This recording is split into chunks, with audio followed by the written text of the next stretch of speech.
मनरेगा पर सियासत गर्म। जसूर में कांग्रेस का हल्ला बोल, केंद्र सरकार के खिलाफ जोरदार प्रदर्शन। मनरेगा योजना में बदलावों को लेकर नूरपुर में चढ़ा सियासी पारा। ब्लॉक कांग्रेस कमेटी नूरपुर ने जसूर में मनरेगा बचाओ संग्राम के तहत केंद्र सरकार के खिलाफ किया जोरदार रोष प्रदर्शन। नमस्कार, आप जुड़ चुके हैं आरके हिमाचल न्यूज के साथ। मैं रमन राणा हाजिर हूं विस्तृत रिपोर्ट के साथ। विधानसभा क्षेत्र नूरपुर के कस्बा जसूर में आज कांग्रेस कार्यकर्ताओं का गुस्सा सड़कों पर दिखाई दिया। कांग्रेस कमेटी नूरपुर के बैनर तले आयोजित इस रोष प्रदर्शन में बड़ी संख्या में पदाधिकारी और कार्यकर्ता शामिल हुए।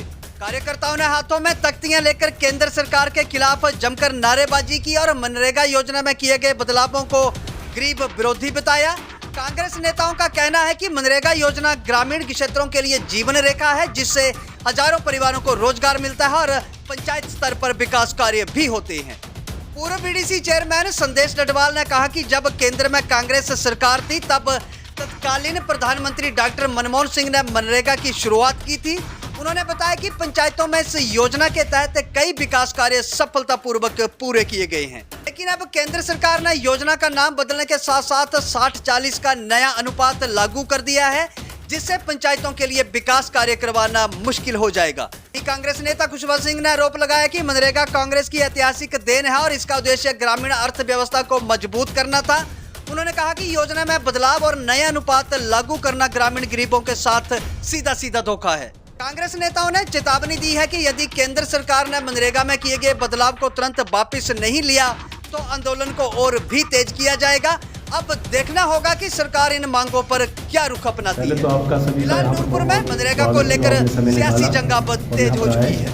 मकसद हमारा एक ही है, जो कि केंद्र सरकार कांग्रेस थी, डॉक्टर मनमोहन सिंह, उस समय ये मनरेगा की शुरुआत की गई थी ताकि गाँवों में गरीब लोगों को रोजगार दिया जाए, वो अपनी रोजी रोटी का निर्वाह अच्छे से कर सकें। उस समय हम भी बाढ़वंश थे जब ये मनरेगा शुरू थी। आज वो प्रधान है, चेयरमैन भी रहे।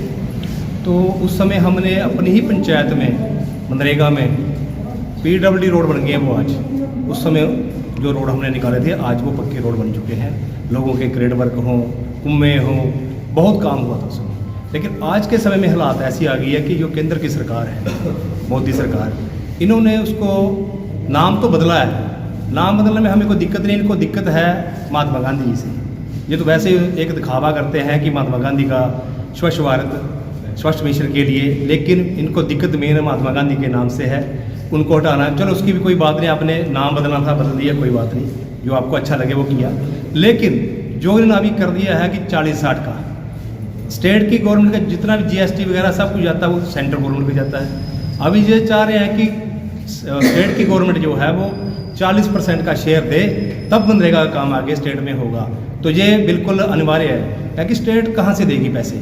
इसका मकसद तो साफ साफ है कि मनरेगा को बंद किया गया है। ये तो एक लोगों को गुमराह किया गया कि हमने 125 दिन का काम दे रहे हैं। अभी जो पहले का 100 दिन का काम वही से ढंग से नहीं चला हुआ। पिछले 10 साल से उन्होंने ऐसा जो लोगों को गुमराह किया हुआ है, वही से 100 दिन का दे नहीं सके पूरा सही ढंग से। 125 दिन का कहाँ से दे देंगे। तो इसमें हम यही विरोध कर रहे हैं आज आपके माध्यम से, और लोगों को बताना चाहते हैं कि ये स्कीम एक ऐसी गरीबों की स्कीम थी जो कि कांग्रेस सरकार ने चलाई हुई थी, और आज ये लोगों को गुमराह कर रहे हैं इस स्कीम के ऊपर। तो हमारी प्रार्थना कि इसको वापस लें। जैसे पहले से 90 और 10% जो था स्टेट का दिया जाता था, और 90% जो सेंट्रल गवर्नमेंट इसको देती थी, उसी के अनुसार, उसी के आधार पर दोबारा इसको स्कीम को चालू किया जाए, ताकि जो मनरेगा है, जो कि गांव के काम भी हो सकेंगे, रास्ते भी बन सकें, कुएं ही बनेंगे, गलियाँ ही बनेंगी, और लोगों को शेष जो मेरे का काम है उसको रोजगार भी मिलेगा। उसके उपलक्ष्य पर हम आज ये छोटे से नोट्स पर हम इकट्ठे हुए हैं। आज तो हमारे वर्कर आए हैं, हम अगर इन्होंने नहीं किया तो इसका बड़ा आंदोलन भी करेंगे आने वाले समय। आप सभी का यहाँ पर प्रधान पर हम स्वागत करते हैं। आज हमारा यहाँ पर एकत्रित होने का जो मकसद है वो मनरेगा के लिए है। मनरेगा जो योजना है ये पूर्व यूपी की सरकार, हमारे पूर्व प्रधानमंत्री डॉक्टर श्री मनमोहन सिंह जी द्वारा चलाई गई ये एक योजना थी, अधिनियम था। इस अधिनियम में जो था ग्रामीण अर्थव्यवस्था को मजबूत करने के लिए उनकी ये एक पहल थी। उन्होंने अनेकों ग्रामीण अर्थव्यवस्था को मजबूत करने के लिए अनेकों प्रयास किए थे पूर्व प्रधानमंत्री जी ने। इसमें मनरेगा सबसे कारगर सिद्ध हुआ, जिससे हमारी ग्रामीण अर्थव्यवस्था तेज हुई, गांव के हर गांववासी को रोजगार मिला और हमारे गांव की जो उन्नति हुई, जिस तरह हमारे पूर्व बड़े भाई श्री सुदेश जी ने बोला कि हमारे जैसे जब मनरेगा शुरू हुई थी तो हमारे गांव से कई लोग पलायन करके शहरों को काम करने जाते थे। मनरेगा आने के बाद वो रुका, पलायन भी रुका, हमारे गांव के विकास भी हुए। और जब तक हमारे पूर्व प्रधानमंत्री जी की सरकार थी तब तक मनरेगा का सही समय पर जिस तरह से भुगतान होता रहा था।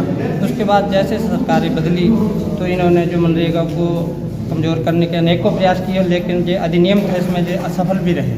अब इन्होंने 125 दिन का शगुफा छोड़ के जो कर रहे हैं कि इसको हम ऐसे लोगों को गुमराह करें कि हम 125 दिन का रोज़गार देंगे। आप पहले सही तरीके से 100 दिन का तो दे लो। कितने वर्कर्स को आप दिन का 100 दिन का रोज़गार दे रहे हो?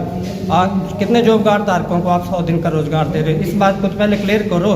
10 साल में आपने कितने लोगों को 100 दिन का रोज़गार दिया है? 100 दिन का आप दे नहीं पा रहे। 90-10 में 60-40 करने का मकसद इनका यही है कि केंद्र की नाकामी को राज्य पे थोपना। धन्यवाद।